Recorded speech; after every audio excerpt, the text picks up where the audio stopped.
मी आपला टीचर सोमनाथ मोरे.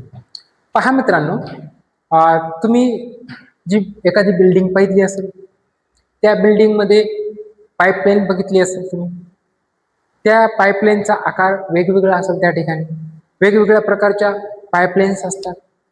जर विचार करा, त्या जर जी बिल्डिंग आहे त्या बिल्डिंगमध्ये पाईपलाईन नसेल तर काय होईल बरं? तसंच मित्रांनो, आपल्या शरीरामध्ये तीच शेलमध्ये असणारी ती जर पाईपलाईन नसती तर वेगवेगळ्या पदार्थाचं एका ठिकाणाहून दुसऱ्या ठिकाणी वहन झालं असतं का? नाही. तसंच त्या बिल्डिंगमध्ये खालून पाणी वरी नेणे, जे आपलं वापरामधलं पाणी ते पुन्हा त्याला इनलेट असतात, आउटलेट असतात, ते कुठं जाणार? त्या पाईपलाईन एवढं महत्त्व आहे. तसंच आपल्या शरीरामध्ये वेगवेगळ्या पदार्थाचं सबस्टन्स जे असतात त्यांचं वहन होणं गरजेचं असते. म्हणजेच मित्रांनो, आज आपल्याला काय पाहायचंय? एंडोप्लाझ्मिक रेटिक्युलम बघायचंय. म्हणजेच काय? ER म्हणत जाते त्याला, म्हणजे मराठीमधून आंतरद्रव्य जालिका म्हणत जाते. पहा मित्रांनो, आपण एक एक एक पॉइंट पाहू. म्हणजे एंडोप्लाझ्मिक रेटिक्युलम म्हणजे ER नेमकं आहे तरी काय? सेलमध्ये असणारं एक ऑर्गनल्स आहे, त्याची आपण आता माहिती पाहणार आहोत. पहा मित्रांनो, पहिला the organelles which conducts various substance inside the cells called ER. पहा मित्रांनो, the organelle which conduct various substance inside cell called ER. ER म्हणजे एंडोप्लाझ्मिक रेटिक्युलम.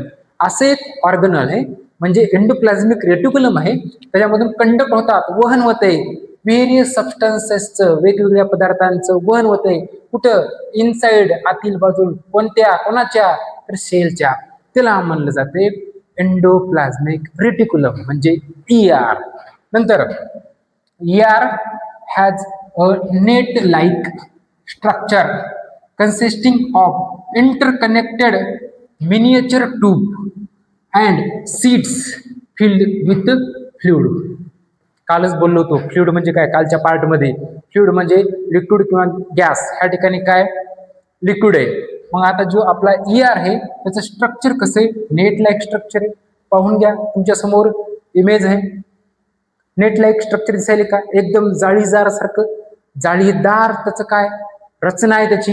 आणि कन्सिस्टिंग ऑफ इंटरकनेक्टेड, एकमेकाला काय कनेक्ट झालेलं काय मिनिएचर ट्यूब्स आहेत. त्या लहान लहान दिसायलेत का ट्यूब एकमेका, एक ट्यूब, दुसरी एक ट्यूब, तिसरी एक ट्यूब, असे स्ट्रक्चर डायग्राम मध्ये क्लिअर दिसत असेल तुम्हाला. अँड सीड्स लाईक स्ट्रक्चर, जसे आपल्या सीड्स असतात तशा त्या सीड्स आहेत. आणि त्या ज्या सीड्स आहेत कशानं भरलेल्या? Filled with, कशानं? फ्लुइडनं भरलेला आहे. नंतर ER is connected to nucleus. Yes, कोणला कनेक्टेड आहे? न्यूक्लियसला. फ्रॉम इनर साइड, आतल्या बाजूमध्ये, आतली जी बाजू आहे कोणला कनेक्ट आहे? न्यूक्लियसला. आणि to plasma membrane from outer side. Plasma membrane कुठे? एकदम कडल आहे. आतल्या बाजू कनेक्टेड आहे कोण? ER. कोणासोबत आहे? न्यूक्लियस सोबत आहे. आणि बाहेरच्या बाजूला कनेक्टेड कोणासोबत आहे? प्लाझ्मा मेम्ब्रेन सोबत आहे. हा पॉइंट महत्वाचा आहे. Endoplasmic reticulum is connected to nucleus from inner side आणि to plasma membrane from outer side. Next पहा मित्रांनो, रफ ER. रफ ER म्हणजे खडबडीत endoplasmic reticulum has रायबोसोम्स granules on it's outer surface. आता काय जण रायबोसोम्स ग्रॅन्युअल्स म्हणजे काय? रायबोसोमचे कण ज्या आउटर साइडवर असतात, ऑन इट्स आउटर साइड, कोणाच्या? ER म्हणजे एंडोप्लाझ्मिक रेटिक्युलमच्या. त्यामुळे त्याला काय म्हणले? रफ ER म्हणत जाते. एंडोप्लाझ्मिक रेटिक्युलम जो आउटरचा भाग आहे त्याच्यावर रायबोसोमचे काय असतात? ग्रॅन्युअल्स असतात, कण असतात, खडबडीत आहे, खडबडीत लागत आहे, त्यामुळे त्याला काय नाव दिले? रफ ER दिले. चला मित्रांनो, आता आपण काय पाहू? Functions of endoplasmic reticulum. चला, पहा मित्रांनो, आता आपल्याला फंक्शन बघायचे तर एंडोप्लाझ्मिक रेटिक्युलमचे.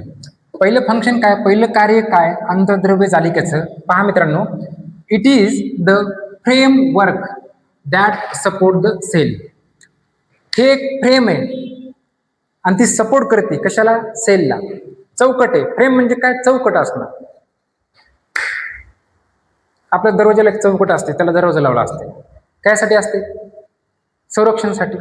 तसं सेलला सपोर्ट देणं कोणाचं काम आहे, तर एंडोप्लाझ्मिक रेटिक्युलमचं एक फ्रेम म्हणून काम करायला लागते. नंतर दुसरं बघा, कंडक्शन ऑफ प्रोटीन्स. वाह, हे महत्वाचा पॉइंट आहे, स्टार करून ठेवा. Conduction of protein. प्रोटीनचं काय होणं, वहन होणं. एका ठिकाणाहून दुसऱ्या ठिकाणी प्रोटीनला काय म्हणते, ट्रान्सफर केलं जाते. आणि चल आजा पास, कोण करते असं काम, एंडोप्लाझ्मिक रेटिक्युलम करते. नंतर हा एक स्टार करून ठेवा, खूप महत्वाचा आहे. Toxins that have enter the body through. आपल्या शरीरामध्ये वेगवेगळ्या प्रकारचे काय असतात, विषारी पदार्थ मध्ये जातात. कशा वाटेल पहा, आता फूड मार्फत, एअर मार्फत आणि वॉटर मार्फत. पहा point, toxins that have enter the body through कशा मार्फत, फूड, एअर अँड वॉटर. ते गेलेले जे आहेत toxins substance food, air, water मार्फत are made water soluble. Water soluble होतात. वॉटर सोल्युबल म्हणजे पाणी जे आहे त्याच्यामध्ये काय केलं, डिझॉल्व होतात. आणि हे झाल्यानंतर आता हे जे कोण करते, हे कोण करते, तर ER करते. आणि डिझॉल्व जर झाले टॉक्झिन सबस्टन्स, हे घडून कोण आणते, तर ER आणते. हे घडून आणल्यानंतर ते and then flush out of the body, बॉडीच्या बाहेर टाकून दिले जातात. पहा मित्रांनो, toxins that have enter the body through food, air and water. गेलेले जे टॉक्झिन सबस्टन्स आहेत ते आपल्या शरीरामध्ये गेल्यावर काय होते, ते वॉटर सोल्युबल करून घेण्याचं काम कोण करते, ते ER करते. आणि लगेच काय करते, ते then flushed out of the body, body बाहेर टाकून दिले जाते. आणि बॉडी बाहेर विषारी पदार्थ पडल्यानंतर आपल्याला डिसीज होईल का, रोग होईल का, नाही. एवढं हे महत्वाचं काम करतात कोण, एंडोप्लाझ्मिक रेटिक्युलम करतात. ओके मित्रांनो, ह्याच ठिकाणी आपण थांबू. थँक्यू.